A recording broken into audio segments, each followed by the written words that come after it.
Hello mga kabibig! Welcome back sa ating bagong YouTube channel. Ito ang pinakamaingay na YouTuber sa balat ng YouTube. Ako si Kabibig, maglebak-lebak na ta with evidence. Ako po, na-booking. Noon pa pala, merong isang witness di umano ang lumantad laban kay Pangulong Rodrigo Roa Duterte. And later on, bumaliktad ito.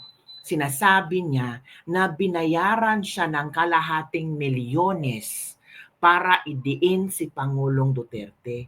At trending na trending ang videong ito ngayon. Share ko sa inyo ha, kasi marami nagsasabi na fake news daw itong videong ito. Kaya ito muna i-share ko sa inyo. Ito na. Malapit sa Liberal Party ang tumawag sa kanya at nagbibigay na silaw na rin umano siya sa malaking halagang iniaalok sa kanya. Isang Alberto Alejo na umano'y malapit sa Liberal Party ang tumawag sa kanya at nagbibigay ng pera kapalit ng pagsunod sa bawat ipinapagawa nila. So sabi nila sa akin, katulad ng inano nila kay Las Cañas, kung makaupo kami ng Senado, 500,000. Pag makarating na doon sa ICC, another 500,000. May kredibilidad umano siyang magsalita dahil konektado siya sa isang konsihal na may dati umanong ugnayan sa Pangulo. May numero rin siya ni Presidential Assistant Bongo at mga larawang kasama ang Pangulo bilang patunay na malapit siya rito.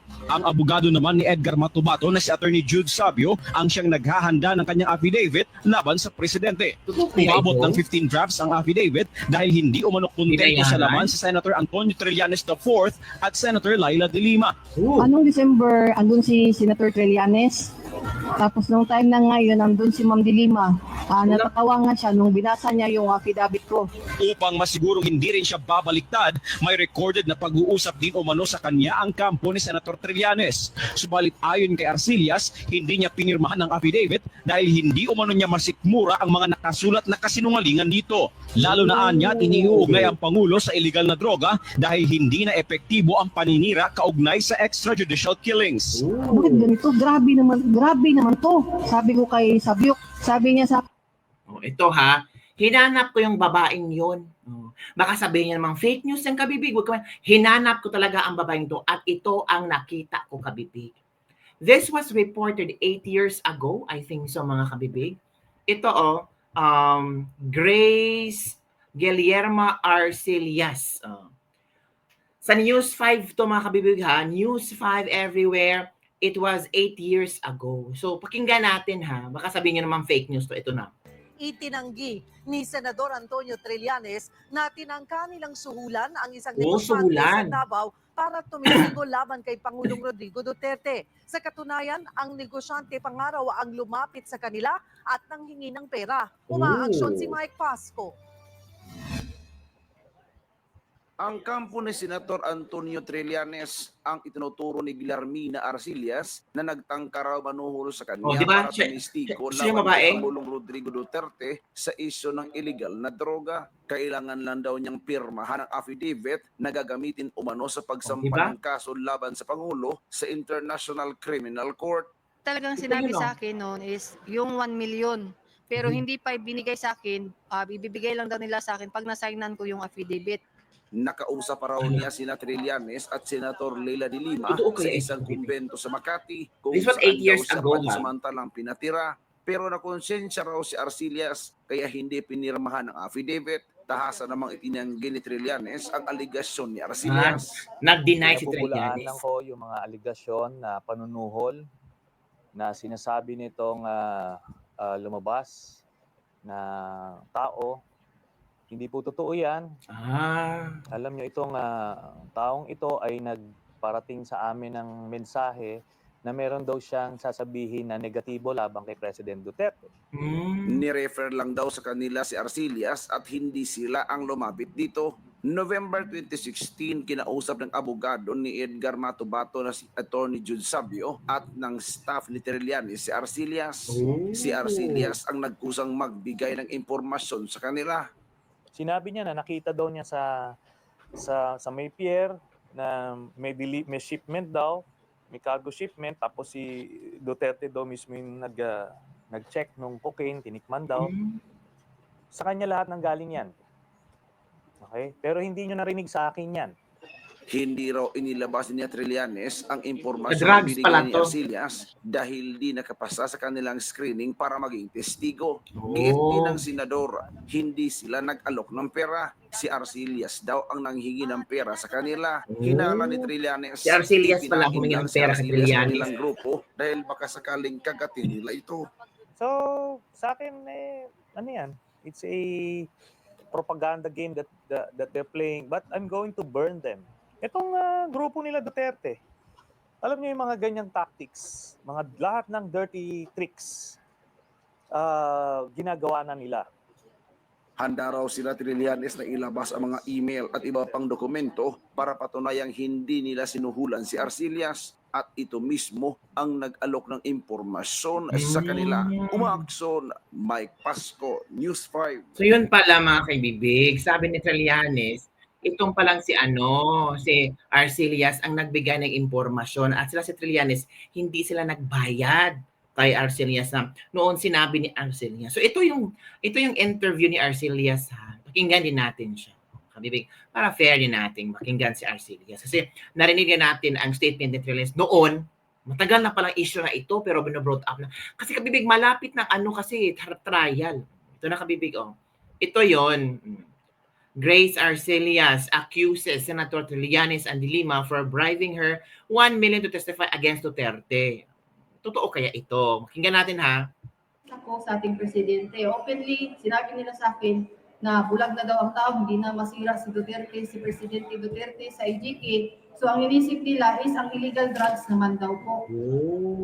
So nung time na yon, na-curious ako kasi inaamin ko hindi ko naman sinabing magandang record ko. Talagang after noon talaga, binabahan ako ni Father Alejo na may sobre na 20,000 doon sa upuan ko. So ako naman, nadala naman ako kasi medyo notorious din. So sinakyan ko na lang rin kasi kada salita pera tapos minsan ilalagay pa sa sa yung mga tissue kung saan kami kumakain. So noong September tapos October, pagka-November, bumalik pa rin si Father Alejo sa amin, sa bahay namin. Binigyan na naman ako ng pera. Noong November kasi, ganito po yung nangyari doon. Ang gusto mangyari ni Senator Trillanes, tatawag ako sa kanya, ito ang sasabihin mo, i-record ko sa CP. Yun din ang ginagawa niya kay Motabato at kay Trillanes para daw walang ligtas. So every time na ito tatawag ako sa ito ang sasabihin mo, ganito, ganyan, ganyan, tatawag ako ulit.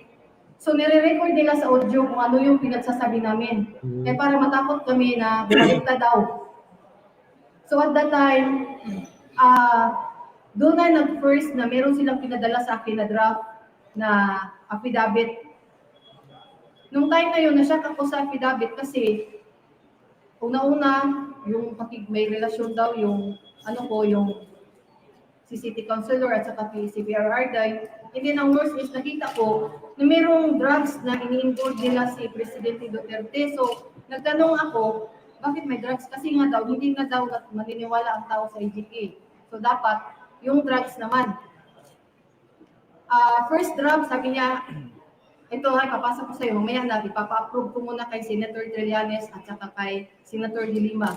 Tapos pangalawa, hindi, uulitin ko na naman, second draft na naman, hanggang nag-third draft, fourth draft, and then nag-decide sila na pumunta daw ako ng Maynila. Nandito yung mga forward sa akin ng yung back and forth na mga yung pamasahe, papuntang Manila, at saka yung ticket ko na nung December, yung pagpunta ko ng Manila rin. Pagdating doon sa Manila, doon sa may forum, nakita ko si Las Cañas. Sa kanilang forum, makikita mo sa amin pag-usap, never sila nagsalita na mga kundi sabihin nila, hanapan natin ng paraan na bumagsak yan. Actually, may text pa nga si Atty. Sabio nga, yung yung testimonyo, muhagsak mo, yung Bisaya pa, muhagsak na gina si Presidente Duterte, anak. So, katong time na to, nakuyawan ako kay kanang nagsabot di ako libel o kanang forgery. So, nangita ko paagi kay di man ko nila ayaw nila akong pauwiin dito sa Mindanao. So, mahanap ako ng paraan. Sabi ko, bago ko yan pirmahan, bago ko yan, uwi muna ako dahil gusto ko, kasama ko yung mga kasamahan ko, which is wala naman akong kasamahan. At ang reasons kung bakit pumasok ako sa kanila, dahil gusto kong malaman kung ano talaga ang meron sa grupo ni Senator Trillanes.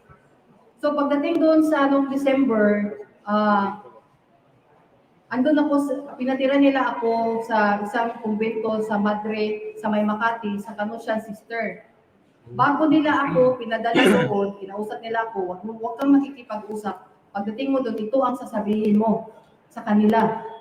So, pag-abot dito, yun na rin ang sinasabi ko kasi kada salita, ganun kada salita, ganun. So, tao lang tayo, minsan, sige maglaro. Sa isip ko lang, sige maglaro tayo. So, after nung Kanusian kasi, nung nalaman nila na meron akong pinakausap na isang Madrid doon, natatakot sila na makipag-usap ako doon sa ibang Madrid. So nilipat naman nila ako doon sa Holy Spirit na na kumbento. So doon binawalan talaga akong makipag-usap na kahit kanino. Merong conference room doon na every time na mag-discuss kami sa regarding sa yung sa namin sa affidavit, doon kami sa conference doon sa Holy Spirit, doon sa may Bethel, merong eskwelahan doon at the same time, nandun, merong kumbento doon ng mga madre. Oh, So, madre pa. So, yun kabibig. Ewan ko kung ano sa inyong reaction mga kabibig, yun ang kanyang statement ni Grace Arcinias kasi itong video na ito, matagal na. So parang nilimot na ng panahon pero biglang sumulpot ngayon at pinag-uusapan ng maraming netizen. Kaya kabibig, kasi nabaon na itong issue na ito eh.